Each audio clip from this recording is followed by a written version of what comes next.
Sunrise paints the island gold, story waiting to unfold. Got that Bali spirit in my soul, losing all my self-control. Oh, this summer feeling, can't let it go. Siema, dzisiaj pokażemy wam, ile kosztuje dzień na Bali, ale najpierw pójdziemy biegać. No i ocenimy, czy jakoś mocno się zmieniło 3 lata temu versus dzisiaj. Tak, no właśnie, no bo też byliśmy 3 lata temu, więc I mamy też porównanie. Tak jest, ale najpierw bieganko.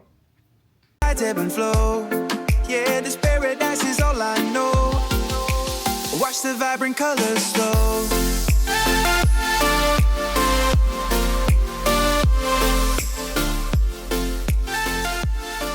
Jesteśmy po bieganiu, które oczywiście jest za 0 zł, jest za darmo tutaj, nie trzeba nic płacić. I przyjechaliśmy na śniadanie do Nourish w Uluwatu. I tu generalnie trzeba powiedzieć, że jeżeli chodzi o Bali, no to mamy tak naprawdę dwie opcje. Albo jemy w knajpach takich ichniejszych, czyli warungach, i to oczywiście jest tańsze, tylko mamy mniejszy wybór, no bo to śniadania to są, załóżmy, nie wiem, ryż z jajkiem. Albo możemy iść do takich knajp, powiedzmy w cudzysłowie zachodnich, gdzie to jedzenie jest bardziej urozmaicone, jest bardziej fancy, są właśnie takie ładniejsze te knajpy i tu jest trochę drożej, wiadomo, ale dalej to są ceny, no w porównaniu z Europą czy z Polską, bardzo tanie. Tutaj mamy cappuccino i ono jest za 35 000 rupii, czyli to jest dokładnie 7,30 na dzień dzisiejszy. No i tutaj mamy tosta z awokado, z jakimś warzywkiem, 2 poached-eggi. Ja mam to samo, ale z 4 jajkami, w sensie jajecznicą z 4 jajek, i to całość to jest koszt 41,50. Także wychodzi po 20 zł na głowę, no i plus kawa, a woda gratis. I to, co warto jeszcze zwrócić uwagę tutaj, jeżeli chodzi właśnie o ceny w restauracjach, to często jest, zwłaszcza w tych zachodnich restauracjach, coś takiego, że w menu na samym dole to powinno być napisane, że do tej ceny, które tam są, jeszcze trzeba doliczyć podatek i na przykład serwis, i podatek to jest 10%, jeżeli jest, i serwis to jest chyba 7 albo 8%. Więc może być tak, że do tej ceny, która jest, no trzeba doliczyć jeszcze te, powiedzmy, 20% prawie, no ale to już jakby w to wchodzi napiwek ewentualnie. No i dalej nie ma co ukrywać, że to jest tanio, nie? Jeżeli chodzi o kolejny koszt dla nas, to jest siłka.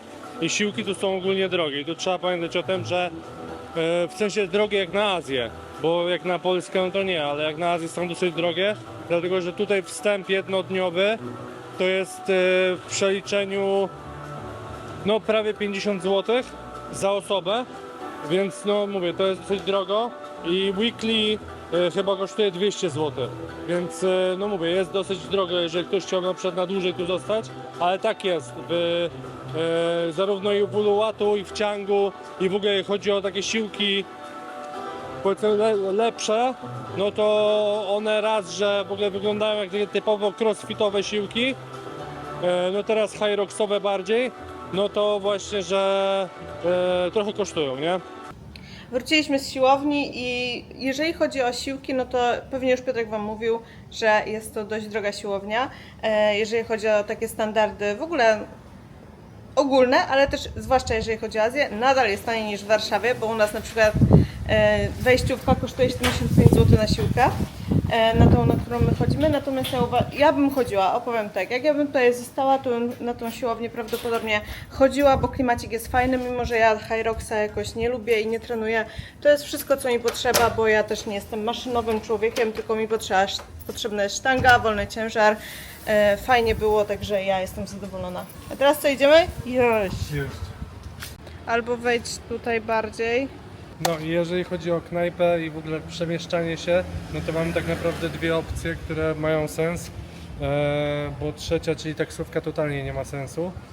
Więc mamy dwie opcje. Jedna to jest wynająć skuter, i to uważam, że jest najlepszą opcją, dlatego że w ogóle jeżdżenie na skuterze po Azji to jest w ogóle samo w sobie jest frajdą, po prostu jest zajebiście, jest fajny klimacik. I jeżeli chodzi o skuter, to jest koszt około 27 do 35 zł dziennie, więc jest tanio. No paliwo, no to jakby raz, że skuter mało pali, a paliwo jest tanie. Druga opcja, z której często ludzie korzystają, którzy nie chcą jeździć na skuterach, to jest Grab albo Gojek i wtedy po prostu jakby zamawiacie Ubera, tylko że jest na skuterze, nie? I siedzicie po prostu z tyłu na pace i wtedy taki przejazd kosztuje między 2 a 4 zł w zależności od tego, no jak daleko to jest. No minus jest taki, że no powiedzmy, że trzeba poczekać na niego, no ale oni są wszędzie. Ich jest pełno tutaj. Ale ja na przykład, no w sensie jak my jesteśmy we dwójkę, to by było bez sensu, byśmy płacili 2 razy tyle i byśmy musieli zawsze mieć 2 kierowców. No i też chyba mało komfortowe, na przykład nie dla ufam, Ciebie no ja by nie było. ufam też i nie chcę, żeby ktoś mnie prowadził, więc tego nie lubię. No a trzecia opcja to jest jeszcze taksówka, w sensie samochód, ale to jest dla osób, które chcą bardzo długo Pierdziawa. To jest dla osób, które chcą bardzo długo się przemieszczać gdzieś. I chcą dużo zapłacić. Tak, bo zapłacicie no, dużo więcej niż za skuter, w sensie za takiego grabka Gojka z 3-4 razy więcej, a dwa, że będziecie stać w korkach i wyczujecie I w wszystkie ogóle dziury, to jakie trzeba są na zamawiać, drodze. nie ma tak taksówek dostępnych. Więc to jest totalnie bez sensu, także Nie, na jedziemy taksówkach żyć. Zapłaciliśmy 378 tysięcy rupii, czyli 70 zł, jakoś tak, 70-75 zł za 2 kole, 2 bowle bowle z kurczakiem i tatara z tuńczykiem. No, Nadal to mało. znaczy no, mówię, jak na Polskę to grosze, nie, ale tak. A teraz jedziemy na plażę, na chwilę. No i tu jest kolejny koszt, jak chodzi o Bali, czyli pranko i to jest w ogóle zajebiste.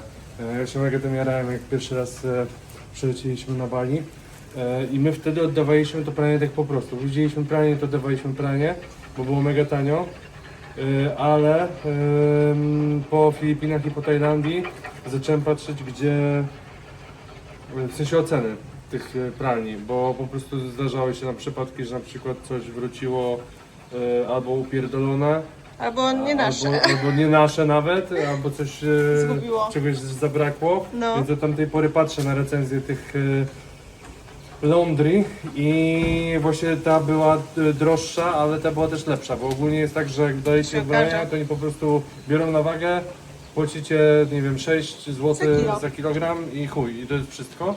A tu jest tak, że właśnie mieliśmy też do wyboru, żeby oddzielić na przykład białe od czarnych Delikatne. i delikatne. Więc to Wymiana był ten rzeczy plus. są I zapłaciliśmy i tak tylko 10 zł za kilogram. To jest 2 kg, więc zapłaciliśmy 20 zł za 2 kg ubrań.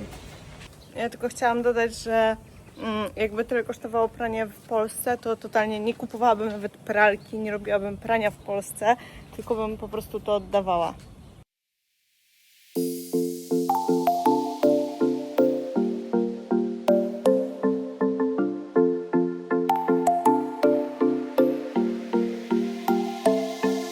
Sunrise paints the island gold.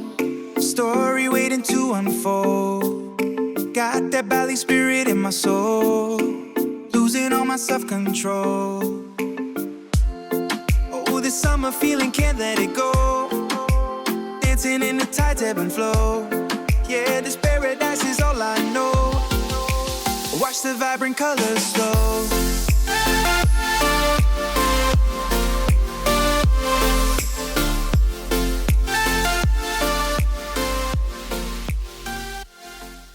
Okej, a więc na koniec chcieliśmy po pierwsze powiedzieć o kosztach transportu, A, o okej, takich bo kosztach, teraz o nagrywamy. których tak nie powiedzieliśmy wcześniej, a które jednak są podstawą tutaj.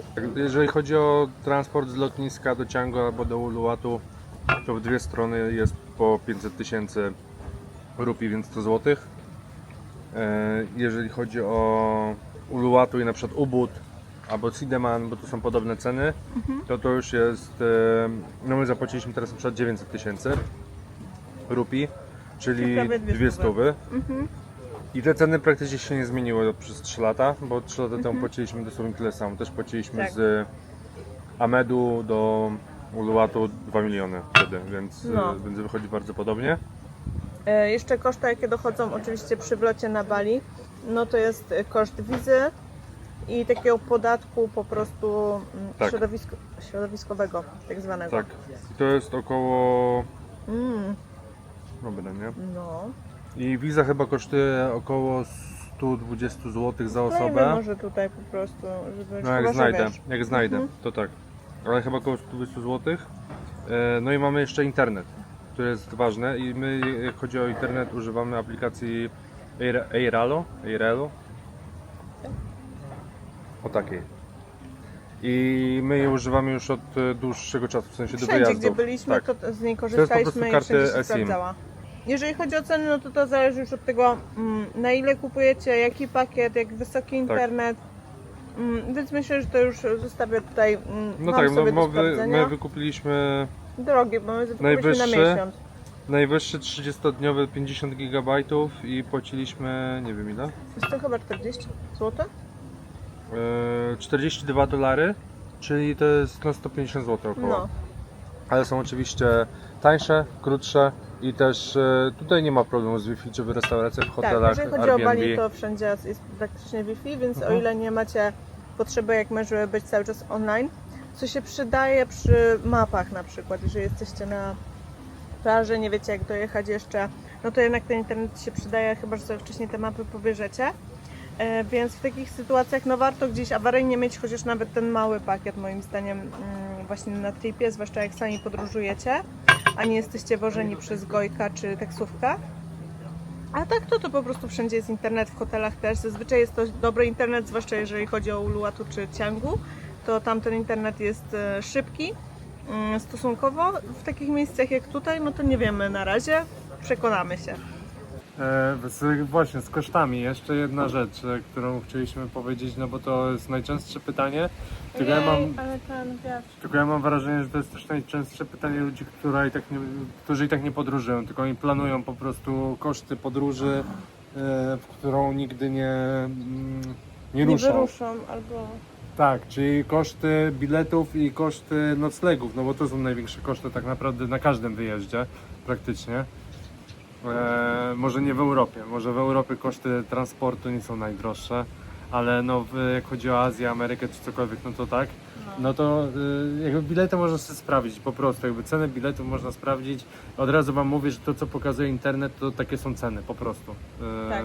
Jakby to co wam pokazuje Skyscanner to takie są ceny i Zazwyczaj tyle. nie znamy szczerze nikogo, kto by turbo jakieś promocje, 1000 zł na lot, jeszcze najlepiej biznes Tak. klasą do Najtaniej Azji, co ja albo spotkałem, za punkty. najtaniej co ja Więc- spotkałem to, że ktoś znalazł bilety do Tajlandii za 2000 zł za osobę, tylko że musiał kupić te bilety prawie 1,5 roku wcześniej. W sensie, że z no 1,5-rocznym wyprzedzeniem i Tak. to był styczeń jeszcze, No. więc dosyć taki No niefajny sezon na Tajlandię pod względem ilości ludzi, Tak. po prostu ogrom Tak. turystów wtedy Więc jest. tak, jak ktoś chce zaoszczędzić, nie wiem, 500-1000 zł na bilecie, to musi sobie poszukać po prostu jakby profili stron, które się tym zajmują. Tak. My po prostu kupujemy bilety wtedy, kiedy nam pasuje terminowo. Tak, my się raczej nie dopasowujemy, znaczy jakąś tam elastyczność zawsze mamy, wiadomo, tak jak nam się na przykład teraz trafiły bilety No tak, taniej właśnie za ten biznes, no to się dostosowaliśmy. tak. Natomiast raczej po prostu zawsze jest to kwestia tego, że no my kupujemy z miesięcznym wyprzedzeniem, więc No my tak, nie, często. nie mamy tak, żeby trafiać na jakieś super okazje. Mówię, nigdy też nie doświadczyliśmy takich lotów, ani nasi znajomi też nie kupują okazjonalnie, także dla mnie to trochę brzmi jak mit. Jak skam, albo tak. właśnie kupowanie za punkty i kupowanie Tak, punktów. no ogólnie, bo my no, stosunkowo dużo latamy w porównaniu do zwykłych, no przeciętnej osoby, ale uzbieranie czegokolwiek na punkty graniczy z cudem. Tak.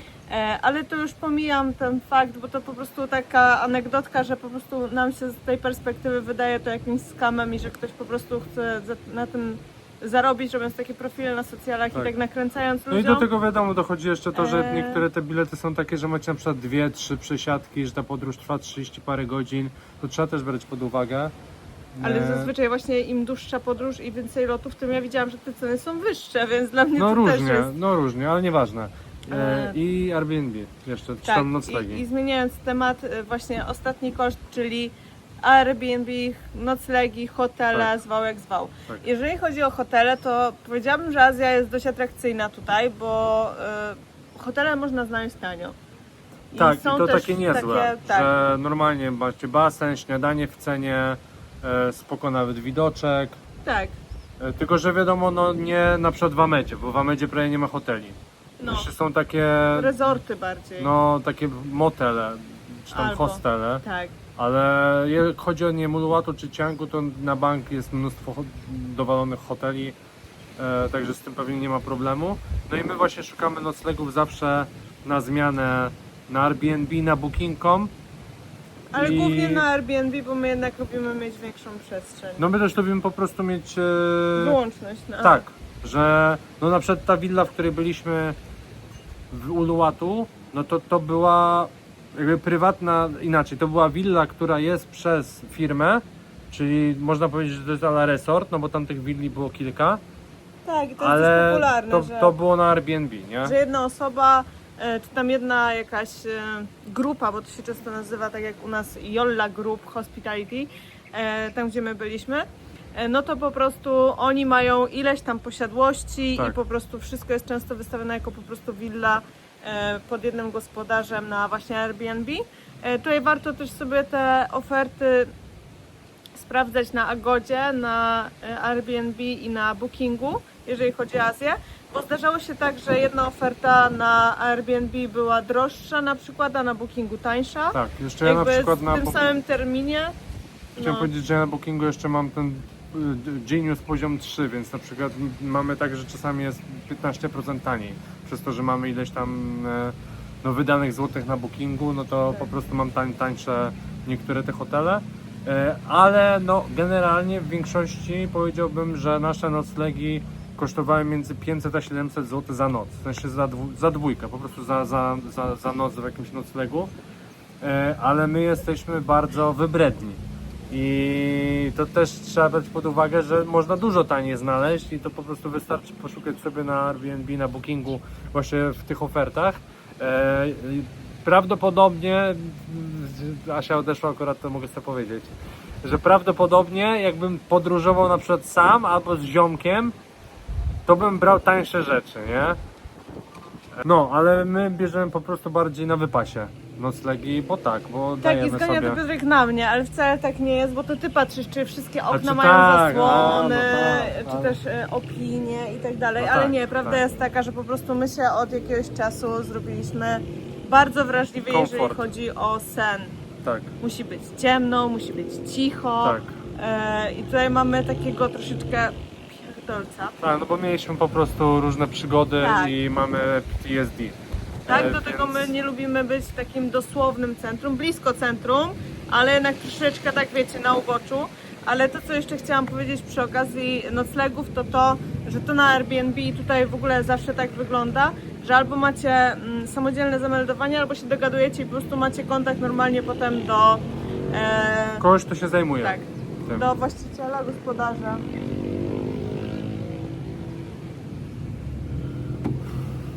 To tak, macie kontakt do właściciela, gospodarza i no, tak jak wam wspominaliśmy, oni potrafią wam wszystko ogarnąć. Od transportu na lotnisko, po transport, Wycieczki, skuter,